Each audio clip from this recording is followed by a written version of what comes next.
এটাই হচ্ছে আমাদের বাড়ি ছাদের উপর, দেখতে পাচ্ছেন আমাদের বাড়ি ছাদের উপর এই যে আম গাছ, বিশাল বড় একটা আম গাছ এবং অনেক আগের এই আম গাছটা। আমাদের ছাদের উপর আমরা হাত দিলেই আমগুলো ছিঁড়তে পারি যখন তখন। আর আজকে হচ্ছে এখন বাজে প্রায় 1:30। তো এখন আমরা দুপুরে আম মাখাই খাবো। আর এখন দুপুরে যদি আমরা আম মাখাই খাই তাহলে আম মাখানোর মানে ফিলিংসটাই হবে অন্যরকম। এই আমটা দেখেন শিল্পরে হয়তো ফেটে গেছে, আমটা ছিঁড়ে ফেলে দেয়।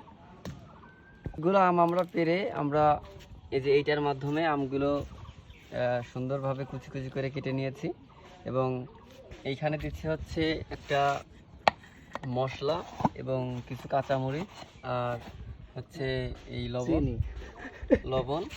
তো এটা দেখেন দেখতে মানে যতটা আসলে কি বলবো, খাইতে কিন্তু সেই স্বাদ, আসলে অসাধারণ একটা ফিল পাবো হয়তো খেয়ে।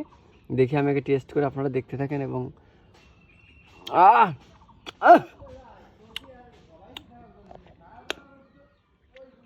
অসাধারণ গাইস, কি বলবো আসলে সেই। দেখতে পাচ্ছেন এই যে এই যে আম, হাত দিলেই কিন্তু ছুঁইতে পারতেছি এবং শিখতে পারতেছি। আর এই আমগুলো কিন্তু সেই। আর যারা যারা আম খেতে চান আমার কমেন্ট বক্সে কমেন্ট করেন। আপনি যদি অনেক দূরে থাকেন তাহলে কুরিয়ার করে আপনাকে আম পাঠিয়ে দেবো এবং কাছে কিনারে থাকলে যোগাযোগ করবেন, আম খাওয়াবো। সকলেই ভালো থাকবেন, সুস্থ থাকবেন। আর আম খাওয়ার জন্য কমেন্ট বক্সে কমেন্ট করে জানান। ধন্যবাদ।